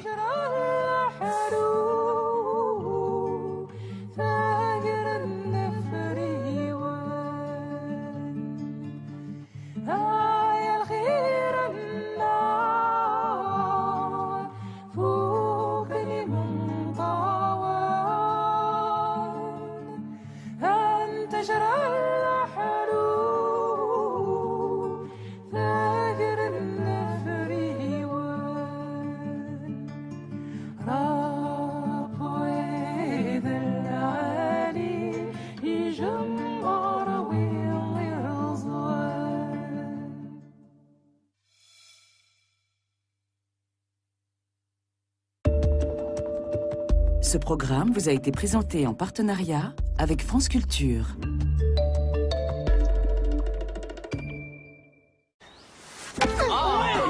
Dans l'Angleterre pré-victorienne, une jeune rebelle se prépare un destin hors norme. L'histoire de l'écrivain Jane Austen. C'est demain, à 20h40, sur Arte. Ce film est accessible en version originale sous-titrée sur le 2e canal. Si le patient atteint de la maladie demeure dans son foyer, l'aide naturelle sera très souvent la personne conjointe. La maladie d'Alzheimer, c'est ça. En quelle année sommes-nous? On en est rendu là, Grant. Fiona, je suis ton mari. Fiona porte un pull qui n'est pas elle. Et la maladie d'amour? Tu as été longtemps absent. Avons-nous réglé la note? C'est ça. Loin d'elle, un film touché par la grâce. Lundi à 20h35. Et tout de suite, portons notre regard sur la photo de la petite fille brûlée au napalm et sur son histoire. Attention, ce programme comporte des scènes dont la violence physique ou psychologique peut heurter les personnes sensibles. My fear was always, we lose them too. Well, in 1972, Nick left Comfortable Saigon at 6, 7 in the morning and ran into this military operation. I picked up my 300 camera, took a foot picture, all of them coming out. And bomb explosion, napalm explosion. I hear all the tunes screaming. Oh my gosh, I said, wow. Then I run there and take a picture. It's the cimetière of Algeria here. Here there was the cemetery of Algeria people. He was dying. He was dying in this little hole here. They was living here, you know, all the time. When the French colony come here to kill people, the people stay. Look, you can see all the movie here. Oh my God, it's so crazy thing, because I'm the first time I come here to this Algeria here. You can see when there was people keeping their self, but it's very cold. It's very cold place. Oh my God, it's long. Yeah, شحال طويل شريكي؟ شحال طويل؟ 100 متر. Yeah, it's maybe 100 meter the height of this tunnel. It's maybe 100 meter. And after, oh my God, yeah, the brouillard. You can see the brouillard of, huh? Oh my God, it's dangerous here. We cannot continue from here because it's dangerous thing. They tell me you have to come back. So yeah, okay. So we gotta move to another tunnel, to another hole, you know, hole in the mountain. Yeah. So when they was keeping themselves the cemetery of Algeria, they called for Mujahideen. There's another way here, you know. Yeah, we copy movie from here. So there's another way here. There is a big hole, and there is two here. Two of them. Look, the first one here, and the second one here. Okay. So we gotta go in this way. Subhanallah, mashallah. There is another one here, you know, in the top. So you can come over in the top of the mountain here. Yeah, and it will finish here, but maybe there's another side in the back there, so you can go all over to the top in this mountain. Yeah. Yeah. Yes. We gotta take a movie for this big hole. It's a big one, so I cannot come up. Oh my God, هذا قاع حفروه الله يبارك كبير. ها ها اليوم عشان طحت لي قرعه. يلا طحت لي قليل. المهم people, there is another one, the Mujahideen, they was keeping that hole there up from the bomb of the colony of French, the colony bastard colony, the colony of French. They kill a lot of people. They was taking from this. You can see the water here in the top. They was killing people here. So we are finished. I'm going to move. السلام عليكم الزفلاون خاوتي وخياتي بيان سور. جبتكم من هذا المكان كما نقولوا unusual place. هذه هي سيميتير تاع نوتخ دام دافريك. هاد السيميتير هذه علاش جيت لهنايا باش نولي لكم واحد الامر تما شغل ماشي نوستالجيا، ماشي تما كيكون نلعبوا هنايا جبتكم لهنا ولا كاين واحد التاريخ كما نقولوا مشوه راوي دور. انا جيت باش نوضح لكم واحد الامور باش ما يكلخلكمش الناس. اولا المنطقه هذه تسمى نزلت فيها ونعرفها طري بيان، نعرفوا كاع التاريخ تاعها وبيان سور نعرفوا التاريخ، قرينا التاريخ تاعها قبل ما زدنا حنايا بيان سور. تسمع علمونا والدينا وقالوا لنا في المدارس والناس الكبار اللي يسكنوا في هذه لا ريجيون. دوك نقول لكم اكزاكتومون شنو هو الهدف تاعي، لو بوين تاعي. بون حنا كنا نلعبوا هنا زمان يطيح لنا بالون من الفوق كيما كان الحيط هذاك الفوق ها وليك يطيح لنا بالون لهنايا نروحوا نجيبوه. كي نروحوا نجيبوه نجرو نجيبوه تما يطيح في لي سيكسيون زعما يقول لك روح شوف سيكسيون تاع اليهود ولا سيكسيون تاع دي كريتيان ولا سيكسيون تاع لا اليهود لا كريتيان. تسمى كان يقولنا شغل الكفار، حنا فهمناها الكفار تسمى لي زاتي ما يمنوش بربي هكذايا. تسمى كان 3 سيكسيون لي جويف لي كريتيان و كيفاش يقولوا لهم لي زاتي. لي جويف بيان سور عندهم هذاك ستار ديفيد ولي كريتيان لا كروا. هاوليك تاع اليهود هاوليك مور السور هذاك عنده دخله من هيه ها. وهذه راك تشوف فيهم هذوما البيوضه هذوما فيهم لي كروا تسمى شغل كيما نقولوا لي طومبو شغل سامبل. هادو هما لي زواف، هادو هما اللي كانوا يحاربوا مع فرنسا. هاد كما نقولوا الستاتيو هذا داروه في 1906 تسمى كاين اللي ماتوا في هذيك لا بيريود، كاين اللي ماتوا قبل في القرن 19 1850 الى اخره. بيان سور هما يعتبروهم مسيحيين خاطر هادو ما يدفنوش مع المقبره الاسلاميه خاطر مي سو با دي ميزلمون بوسك رحت مع فرنسا تي با ما راكش منا. هم دفنوهم لهنايا. هادو عباد كما نقولوا شوف القبر تاعهم كش عامل نورمال بصح هاي بلا كروات تسمى هذا يعتبر مسيحي هكذا. هادو هما المسيحيين القياده الكبرى سيتادير ماشي سون با دي زواف مسيحيين كما نقولوا شخصيات هذوما كاع صحاب لارمي تاعهم هذوما، يكون كوموندو، يكون كابيتان الى اخره الى اخره. انا عندكم واحد الساكسيون قلت باللي اللي ماشي مسيحيين واللي ماشي كيفاش يقولوا لهم، ماشي يهود. حنا كي كنا صغار ما كناش نعرفوا، قلت لك باللي حنا عم بالنا سون دي زاتي وخلاص. يا ودي كاين حاجه اخطر من ذلك، فهمتوا؟ كاين حاجه اخطر من ذلك. صبروا معايا دوك نوري لكم يا اخواتي ان شاء الله، دوك نوري لكم. هذه قلت لك المنطقه هذه نعرفوا احنا باركور. علاش؟ تربينا هنايا، والله غير في الليل ولعبنا هنايا، اوني دي فومبير. في الليل ولعبنا هنايا كي كنا صغار، كيفاش لعبنا هنايا سيطادير نصيدو، طحنا بالون من الهيها، سي كيما نقولوا سي تينيج، كنا تينيج زادوليسون صح. دوك نوري لكم واحد لا سيكسيون راني جاي فيها، راني راح لها. وهادو القياده دي جينيرو، دي كابيتان، فهمتوا؟ دي كيفاش نقول لي ميليتير، سيتادير ميليتير. هادوما دوك تشوف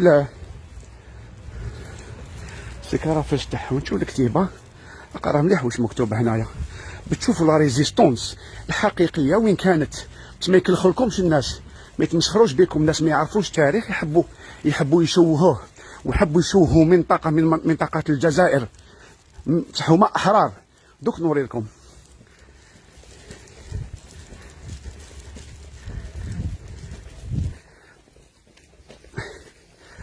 ما يقول لك هادوما وين كانوا يحاربوا كونتر من، كونتر من، شكون اللي كان يريزيستيهم، شكون اللي كان يحاربهم. هاولك هادوما كاع. شوف سيناتور، سي ان سيناتور. شوف اسمع هنا السيكسيون دي فيها سياسيين والعسكريين، ماشي دي سولدا نورمال، دي شخصيات، فهم، ضباط الى اخره. شوف لي كومبان وين كانوا لي كومبان اللي يحاربوهم باش الناس ما يكلخولكمش. هم لك دي كومبان.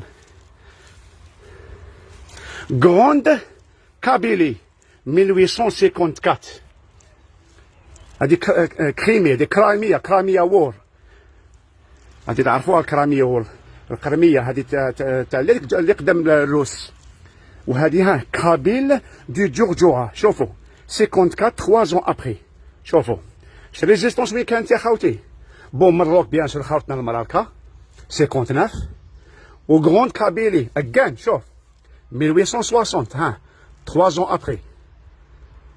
شتو بون هادوما تانيك بيان سور حاربوا في بلادهم. بون 70 و 71 هذه مع بيان سور مع براشا هي تقول لي زالمون زمان، البروسيا، هذه تكون واسمو كيفاش يقولها، لاكار تاع لورين 70 71. وهذه الما باليسترو، وهذه العمري. شتو وين كانت ريزيستونس خاوتي؟ ها ريزيستونس ماشي ما عندها مناطق واحد اخرين ما كاش ريزيستونس. حبيت نقول لكم باللي المناطق هذه القبائلي كانوا ديما يحاربوا فرنسيين، والفرنسيين هما اللي كانوا يجيبوا هذوما الزواف، والزواف هما اللي كانوا يقتلوا القبائل، كانوا يستعملوهم ضد القبائلي في هذه الحروب. باش الناس ما يكلخولكمش، ما جبتكم تشوفوا كونكريت ايفيدنس، باش واحد اللي ما يعرفش ما يكلخولوش، فهمتوا؟ وكاين تاني طبعا فيهم مام واسمو، فيهم مام عباد يهوديين. كيقول لك يهوديين، هاولك كيما هدايا ايميل، هاولك عباد يهوديين. هادو تاني شخصيات يا سياسيه يا كيفاش يقولها في عسكريه.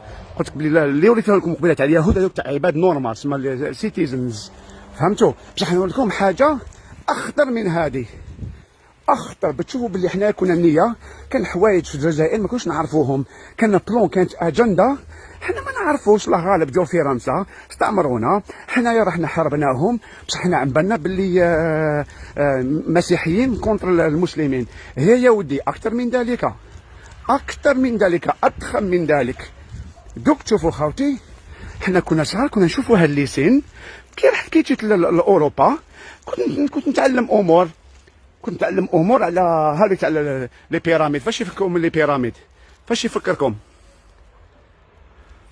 هاوليك فاش يفكركم هدايا؟ دوك ندنا بالك ما يبانش الشميس راه يضرب.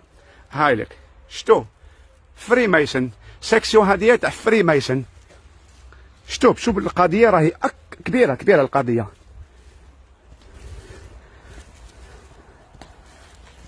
كما نقولوا كانت اجنده قديمه مونديال يا اخي. بون هادي ما عندهم، شوف ما عندهم لا كروا لا تاع اليهود، هادوما سي فري مايسن. بتشوفوا خاوتي باللي حنايا كان يكلخوا لنا برك، فهمتوا؟ وان شاء الله هذه المعلومات تكون كما نقولوا كافيه باش تعرفوا الحقيقه. هذا الملموس يا خوتي وخياتي، هذا الملموس، هذا الكونكريت ايفيدنس، ما يكلخولكمش الناس. شتو هذوك المعارك، هذوك اللي صودا اللي شفتوهم قبيله، حاربوا ضد، نعاودها لكم، ضد القبائل. هكذا خوتي. وشنو ماشي معناتها المناطق الاخرى ما حاربوش، لا، بصح كانت ريزيستونس القويه. فهمتوا خوتي؟ ان شاء الله تكون معلومه كافيه، واسمحوا لي على وقتكم، والسلام عليكم ورحمه الله تعالى وبركاته.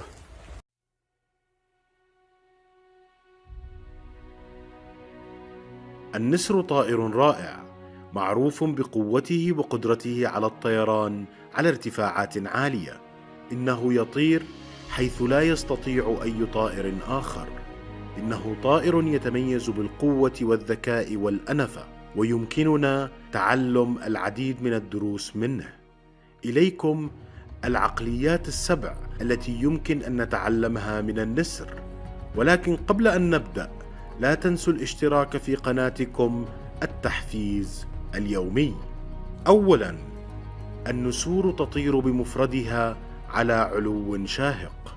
النسور لا تطير مع الغربان، العصافير والطيور الصغيرة الأخرى. تواصل مع الأشخاص الذين في مستوى طموحك أو الذي يمكنهم مساعدتك على النمو. تذكر أنه لن يشارك الجميع رؤيتك أو حلمك. ابحث عن أشخاص يفكرون مثلك تماما حتى تتمكن من النمو معهم. لا تضيع وقتك مع المشككين والسلبيين، ولا تشارك أحلامك مع أي شخص. تذكر بأن النسور تطير مع النسور. هناك قول مأثور سيحدد الأشخاص الذين تتجول معهم في النهاية الشخص الذي تصبح عليه. احتفظ برفقة جيدة. ثانياً، النسور لها رؤية. لديهم القدرة على التركيز على شيء ما على بعد 5 كيلومترات. مهما كانت العقبات، فإن النسر لن يحرك تركيزه عن الفريسة حتى يصطادها. افعل الشيء نفسه مع أهدافك. ركز على شيء واحد لتحقيقه في كل مرة. امنحه جهدك ووقتك وطاقتك. ركز على هدفك واشرع في تنفيذه. ثالثاً، النسور شجاعة. لن يستسلم النسر أبداً لحجم أو قوة فريسته. سيقاتل النسر دائماً للفوز بفريسته أو استعادة أراضيه. لذلك بغض النظر عن عدد مشاكلك أو حجمها، لا تستسلم. بدلاً من ذلك واجهها. الناجحون لا يعرفون الخوف ويواجهون المشاكل وجها لوجه. رابعاً، النسور عنيدة. تحب النسور العواصف، فعندما تتجمع الغيوم تتحمس النسور. تستخدم النسور الرياح العاصفة لرفع نفسها إلى الأعلى. في هذه الأثناء تختبئ جميع الطيور الأخرى في أغصان وأوراق الشجر. إنهم متحمسون عندما تتجمع غيوم العاصفة. إنهم يرحبون بالتحدي الذي يأتي معها. إنهم يعرفون أن رياح العاصفة سترفعهم فوق السحاب. فوق السحاب يمكنهم أن يريحوا أجنحتهم ويصبحوا أقوى. درس في الحياة: تحمس للعواصف في حياتك. التحديات تجلب الفرص. يمكننا أن نرى الفرص مغلفة في تحدياتنا. إذا لم نكن مشغولين للغاية نشكو ونحاول تجنبها. تقبل تحدياتك وتعلم منها. هذه هي الطريقة التي نتعلم بها مهارات جديدة وننمو ونصبح أقوى. خامساً، تتغذى النسور على اللحوم الحية. إنهم لا يأكلون الحيوانات النافقة. النسور لا تأكل اللحوم الميتة. بعبارات أخرى، النسر يأكل فقط لحم الفريسة الذي يصطاده بنفسه. بمعنى أن لا تعتمد على نجاحات الماضي. استمر في البحث عن حدود جديدة لغزوها. اترك ماضيك حيث كان ينتمي، ولا تضيع وقتك وطاقتك في التغلب على حصان ميت. يجب أن تعرف متى تقول وداعاً. حافظ على خياراتك مفتوحة ومعلوماتك حديثة. قم بالبحث والتحضير وابقى دائماً مستعداً. سادساً، النسور تتعلم بسرعة. تحضر النسر الأم عش بيضها بعناية. عندما يحين وقت تعلم النسر الطيران، تبدأ الأم في إزالة طبقات الراحة من العش وكشف الغرز والعصي، ثم ترمي النسور خارج العش. تقوم بذلك بشكل متكرر حتى يتعلم النسر الطيران. بدافع الخوف يقفز النسر مرة أخرى في العش. مع كل محاولة يصرخ وينزف من وخز العش. الأم لا تستسلم. للآخرين الذين ينظرون إلى هذا قد يبدو قاسياً. تتكرر هذه العملية حتى يبدأ النسر في النهاية في رفرفة جناحيه، ويصبح أقوى وأقوى مع كل محاولة، ثم يذهب بعيداً في الهواء ويطير أعلى وأعلى. المعنى أن نرتفع فوق التحديات والألم. يجب أن لا نتقاعس في الحياة. لا يمكننا أن ننمو إلا إذا كنا مستعدين للخروج من منطقة الراحة لدينا. علاوة على ذلك، فإن الأشخاص الذين يهتمون بنا حقا لن يشجعوننا على الكسل والخوف، في حين أن علاجهم قد يبدو غير مريح، إلا أنه من أجل مصلحتنا. في بعض الأحيان يكون الحب القاسي هو الأفضل. إنهم لا يريدوننا أن نموت في عشنا. سابعاً، النسور تولد من جديد. عندما يشيخ النسر يصبح ريشه ضعيفاً ولا يستطيع أن يحمله بالسرعة والارتفاع كما ينبغي، مما يجعله ضعيفاً وممكن أن يجعله يموت، حتى يتقاعد إلى مكان بعيد في الجبال. وأثناء وجوده هناك يتخلص من الريش في جسده ويكسر منقاره وينزع مخالبه على الصخور. تنطوي إعادة الولادة على موت الذات القديمة. يجب أن يتخذ النسر هذا القرار المؤلم في سن 40 تقريبا. يموت أو يمر بعملية إعادة ميلاد مؤلمة تطيل عمره لمدة 30 عاما أخرى. تستغرق هذه العملية المؤلمة بأكملها حوالي 5 أشهر، ومن بعدها يعود النسر أقوى ويحلق عاليا أكثر من أي وقت مضى. درس في الحياة: يريد الكثير منا النجاح أو التغيير، لكن بدون التضحية والعمل الشاق وخيبات الأمل والحسرة التي تأتي معها للبقاء والنمو، يجب أن نكون مستعدين للتغيير.